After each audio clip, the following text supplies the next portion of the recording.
Friends, good morning all of you.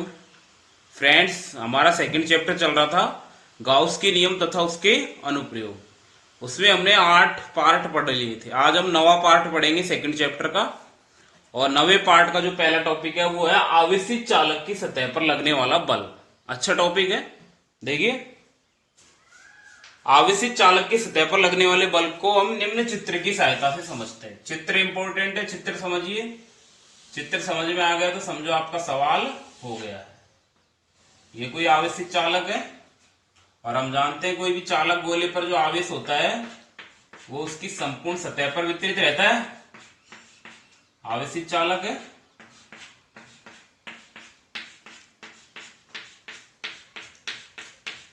ठीक है।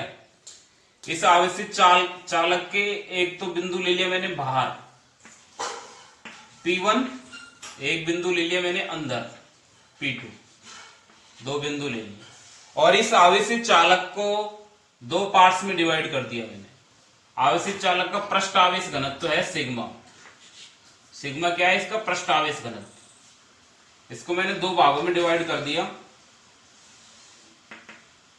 एक तो ए बी, अल्पांश ए बी हो गया, और एक हो गया ए सी बी। ए सी बी, ये सिग्मा क्या है? पृष्ठ आवेश घनत्व, यह पृष्ठीय घनत्व। पृष्ठीय घनत्व सिग्मा लिख देता हूं। ये जो अल्पांश ए बी लिया इसका क्षेत्रफल है, क्षेत्रफल अल्पांश ds। क्षेत्रफल क्या है? ds। ds अल्पांश का क्षेत्रफल है ds और इस पर आवेश है dq। ठीक है। ये जो अल्पांश ए बी है इसके कारण P बिंदु पर उत्पन्न विद्युत क्षेत्र क्या होगा? E1 मान लेता हूं। अल्पांश के कारण उत्पन्न विद्युत क्षेत्र है E1, और ये जो ACB है ना बचा हुआ भाग, इसके कारण है E2। दोनों के कारण बिंदु P1 पर जो विद्युत क्षेत्र होगा एक ही दिशा में होगा, क्योंकि दाईं ओर इधर की ओर निकालेंगे तो इधर हो जाएगा दोनों के कारण। ये P1 बिंदु है, ध्यान रखना। ठीक है। इसी प्रकार P2 बिंदु पर विद्युत क्षेत्र निकालेंगे हम, तो AB जो अल्पांश है उसके कारण तो विद्युत क्षेत्र की दिशा किधर आएगी? इधर। ये है E1। और जो ACB भाग है दूसरा, इसके कारण विद्युत क्षेत्र की दिशा निकालेंगे तो इधर की ओर आएगी, तो ये हो जाएगी E2 इधर। ठीक है। ये चित्र बना दिया मैंने। बस ये चित्र आपको बनाना है, समझो आपका सवाल कंप्लीट हो गया है। क्या करना है एक बार दोबारा बता देता हूं मैं। आवेशित चालक ले लिया मैंने जिस पर पृष्ठ आवेश घनत्व कितना है? सिग्मा। सिग्मा क्या है? पृष्ठ आवेश घनत्व। ठीक है। एक तो बिंदु मैंने ले लिया P1 गोले के बाहर, और एक ले लिया गोले के अंदर P2। ठीक है।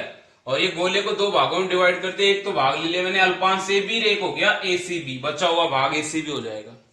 जो भाग AB है अल्पांश, उसका क्षेत्रफल है ds, और इस पर कितना आवेश है? dq। ठीक है। AB के कारण जो उत्पन्न क्षेत्रफल है बिंदु उत्पन्न विद्युत क्षेत्र है वो है E1, क्योंकि इधर की ओर दाईं ओर बिंदु है तो इधर ही होगी विद्युत क्षेत्र की दिशा। तो AB के कारण तो है E1, और ACB जो बचा हुआ भाग है उसके कारण है E2। तो बिंदु P1 पर विद्युत क्षेत्र की दिशा क्या होगी? एक ही दिशा में। इसी प्रकार बिंदु P2 पर विद्युत क्षेत्र निकालेंगे हम, तो AB के कारण तो विद्युत क्षेत्र की दिशा इधर की ओर आएगी, क्योंकि इसके बाईं ओर है तो इधर की ओर हो जाएगी दिशा। और जो ACB है उसके कारण विद्युत क्षेत्र की दिशा निकालेंगे तो किधर आएगी? दाईं ओर आएगी। तो E1 की दिशा इधर हो जाएगी, E2 की दिशा इधर हो जाएगी। ठीक है। यहां तक ये निकालने के बाद में हम क्या लिखेंगे? अतः गोले के बाहर स्थित, अतः गोले के बाहर स्थित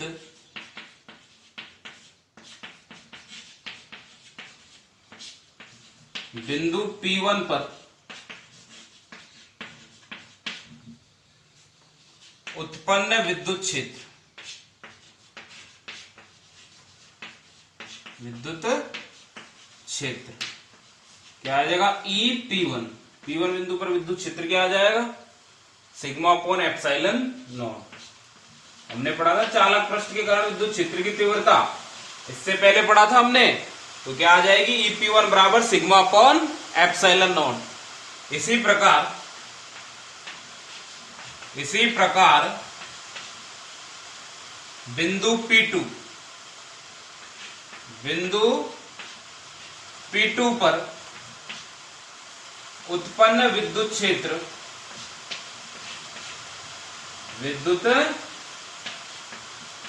की तीव्रता, और बिंदु P2 का है गोले के अंदर है ना, और हमने पढ़ा था कोई भी आवेशित गोला होता है उसके अंदर स्थित बिंदु पर विद्युत क्षेत्र की तीव्रता क्या होती है, शून्य। तो बिंदु P2 पर उत्पन्न विद्युत क्षेत्र क्या हो जाएगा, EP2 बराबर क्या आ जाएगा, 0। Equation number second. ठीक है, यहां तक। गोले के बाहर स्थित बिंदु पर तो EP1 बराबर सिग्मा अपॉन एप्सिलॉन नॉट हो गया, और अंदर स्थित बिंदु पर EP2 बराबर 0 हो गया। ठीक है, यहां तक। इसके बाद जैसा कि हमने आवेशित चालक पृष्ठ को दो भागों में बांट रखा है, एक तो अल्पांश AB और एक ACB। तो बिंदु P1 पर अल्पांश AB के कारण तो E1 है, ACB के कारण क्या है, E2। अतः बिंदु P पर उत्पन्न विद्युत क्षेत्र क्या हो जाएगा, P1 पर चित्रानुसार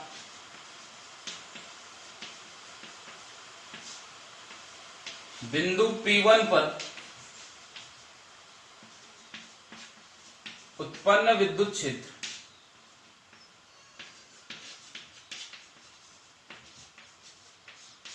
क्या हो जाएगा, EP1 बराबर, दोनों एक ही दिशा में है, E1 plus E2, equation number third. तथा बिंदु P2 पर उत्पन्न विद्युत क्षेत्र P2 पर उत्पन्न विद्युत क्षेत्र क्या हो जाएगा, EP2 बराबर E1 minus E2, equation number 4।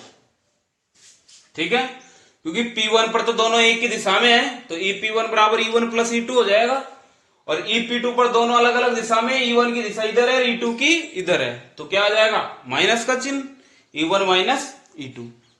अब हम मान रख देंगे समीकरण 2 से 4 में, इक्वेशन सेकंड टू इक्वेशन 4। 2 से EP2 की जगह 0 रख सकते हैं, तो 0 बराबर क्या आ जाएगा, E1 माइनस E2, या E1 बराबर क्या आ जाएगा, E2, E1 बराबर E2, इक्वेशन नंबर 5। ठीक है, E1 के बराबर E2 आ गया। अब ये मान रख देंगे हम समीकरण किसमें, 3 में। EP1 की जगह तो ये रख देंगे, ये 1 से 5 से मान रख देंगे हम समीकरण 3 में। इसको मिटा देता हूं मैं।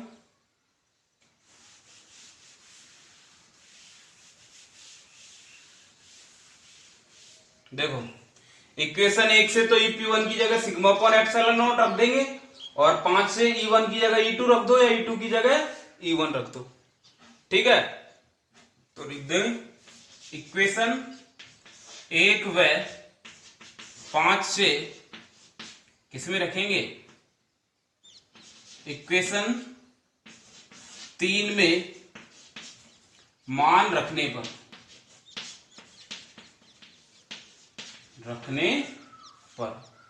तो क्या आ जाएगा, EP1 की जगह तो क्या रख देंगे हम, sigma upon epsilon not, sigma upon epsilon not बराबर E1 की जगह हम क्या लिख सकते हैं, E2 प्लस E2, तो 2E2 हो जाएगा। 2E2 बराबर सिग्मा अपॉन एप्सिलॉन नॉट, या E2 बराबर निकालेंगे तो sigma upon 2 epsilon not, equation number 6। ठीक है, ये E2 का मान आ गया। E2 क्या है, जो ACB है ना उसके कारण उत्पन्न विद्युत क्षेत्र। ठीक है, और E1 क्या है, AB के कारण उत्पन्न विद्युत क्षेत्र।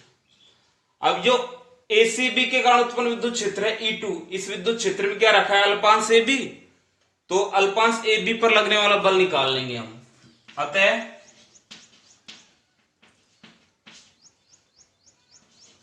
विद्युत क्षेत्र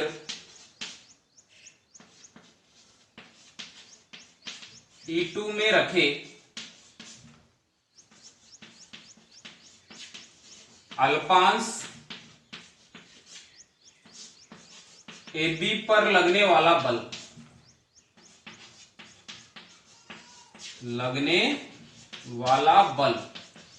अल्पांश है तो अल्पांश पर लगने वाला बल क्या हो जाएगा, DF बराबर। देखो हमने इससे पहले पढ़ा था विद्युत क्षेत्र E बराबर क्या होता है, F अपॉन Q0।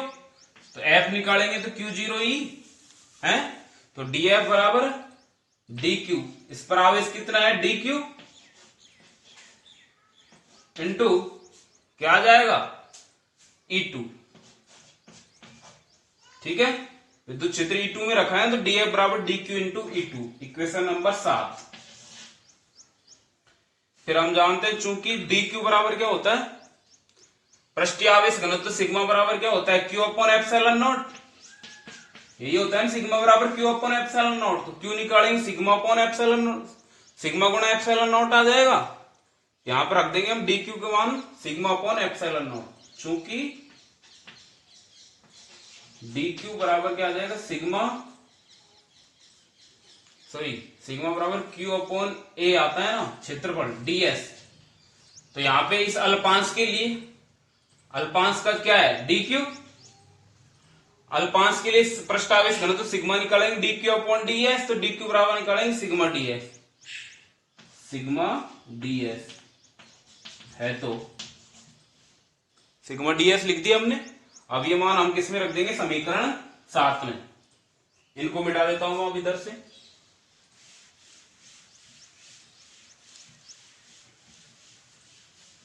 समीकरण 7 में मान रखने पर, समीकरण 7 में क्या रखने पर, मान रखने पर क्या आ जाएगा, देखो समीकरण 7 में मान रख दो, DF बराबर DQ का मान क्या होता है, सिग्मा DS इंटू E2 का मान कितना है, sigma into sigma upon 2 epsilon not, या DF बराबर क्या हो जाएगा, sigma square upon 2 epsilon not into DS। Equation number कौन सा आ जाएगा, 8। ठीक है, एक सिग्मा ये और एक सिग्मा ये, सिग्मा स्क्वायर बटे 2 एप्सिलॉन नॉट इंटू DS हो गया। अब देखिए सिग्मा का मान क्या होता है, अभी हमने पढ़ा, चूंकि सिग्मा बराबर क्या होता है, हमने पढ़ा E बराबर होता है सिग्मा अपॉन एप्सिलॉन नॉट, यही होता है ना। तो सिग्मा बराबर निकालेंगे तो क्या हो जाएगा, E एप्सिलॉन नॉट। इसके कारण विद्युत क्षेत्र की तीव्रता सिग्मा अपॉन एप्सिलॉन नॉट, समीकरण 1 आया था ना हमारे, तो सिग्मा निकालेंगे तो क्या हो जाएगा, यहां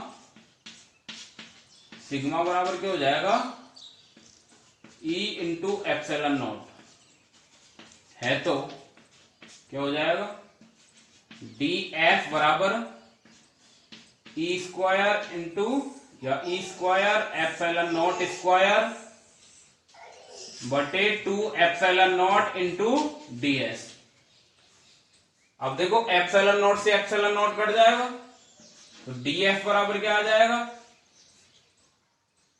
DF बराबर आ जाएगा 1/2 E square epsilon not DS, equation number 9। ये तो अल्पांश पर लगने वाला बल आ गया, क्या आ गया, ठीक है। तो ये समीकरण जो 9 आया है हमारे, वो क्या है, अल्पांश AB पर लगने वाला बल आ गया, इस पर अल्पांश पर। तो पूरी चालक गोले पर निकालेंगे तो क्या कर देंगे, इसका समाकलन कर देंगे। समीकरण 9 अल्पांश पर लगने वाला बल है, अतः इसको मिटा देता हूं मैं।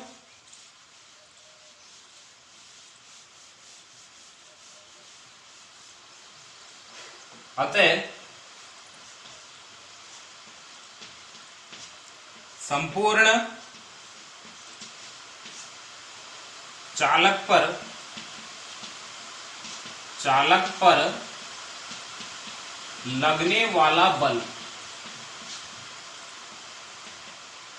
F बराबर निकालेंगे तो क्या कर देंगे, इसका समाकलन integral S dF, equation number 10। अब 9 से मान कहां रख देंगे, 10 में, इक्वेशन 9 टू इक्वेशन 10। तो F बराबर क्या आ जाएगा, integral S 1/2 E square epsilon not ds, equation number 10। तो ये जो समीकरण 10 है वो क्या आ गया, आवेशित चालक की सतह पर लगने वाले बल का व्यंजक आ गया। किसका व्यंजक आ गया, बल का व्यंजक आ गया। अब कई बार आपसे दाब पूछ लेता है कि दाब का व्यंजक ज्ञात कीजिए, तो दाब का व्यंजक भी हम ज्ञात कर लेंगे। आवेशित चालक की सतह पर लगने वाला दाब यदि निकालना हो तो कैसे ज्ञात करेंगे, ये हम ज्ञात करेंगे समीकरण 9 से। ये तो बल आ गया। अब मैं इसको मिटा देता हूं ऊपर से। ये जो समीकरण 9 आया हमारे पास, आगे लिख देता हूं मैं इक्वेशन 9 से। क्या आएगा इक्वेशन 9 से, देखो df बराबर ये आया था ना हमारे पास समीकरण 9, 1/2 E square epsilon not ds। ds को नीचे ले लेंगे, क्या आ जाएगा, df अपॉन ds बराबर 1/2 E स्क्वायर एप्सिलॉन नॉट, यहां df अपॉन ds बराबर है P, दाब। और कौन सा दाब है, यहां चालक की एकांक सतह पर लगने वाला बल या दाब, चालक की सतह पर लगने वाला दाब, अतः P बराबर क्या हो जाएगा, 1/2 एप्सिलॉन नॉट E स्क्वायर या E square epsilon not, equation number कौन सा आ जाएगा, 11। यह आ जाएगा आवेशित चालक की सतह पर लगने वाले दाब का व्यंजक। किसका व्यंजक आ गया, ये दाब का व्यंजक। यदि बल का व्यंजक पूछे तो यह आ जाएगा, और दाब का पूछे तो यह आ जाएगा। ठीक है, बिल्कुल सीधा है, केवल आपको चित्र आना चाहिए, चित्र बनाना। चित्र बना देंगे। चित्र बनाने के बाद गोले के बाहर और अंदर दो बिंदु लेंगे। बाहर ले लिया हमने P1 और अंदर ले लिया P2। तो बिंदु P1 पर उत्पन्न विद्युत क्षेत्र क्या हो जाएगा, सिग्मा अपॉन एप्सिलॉन नॉट, और P2 पर क्या हो जाएगा, 0, क्योंकि अंदर स्थित बिंदु पर 0 होता है। अब बिंदु P1 पर जो विद्युत क्षेत्र है वो अल्पांश AB के कारण तो है E1, और ACB के कारण क्या है, E2। तो P1 पर E1 प्लस E2 हो जाएगा, और इधर क्या हो जाएगा P2 पर E1 माइनस E2। ठीक है, ये मान रख के हम सॉल्व कर लेंगे। ये हमारा आ गया आवेशित चालक की सतह पर लगने वाले बल का व्यंजक आ गया। ठीक है, कुछ ही नहीं है, वही जोड़ बाकी गुणा भाग है बस।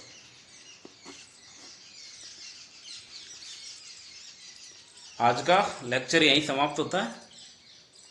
चैनल को लाइक और सब्सक्राइब जरूर करें।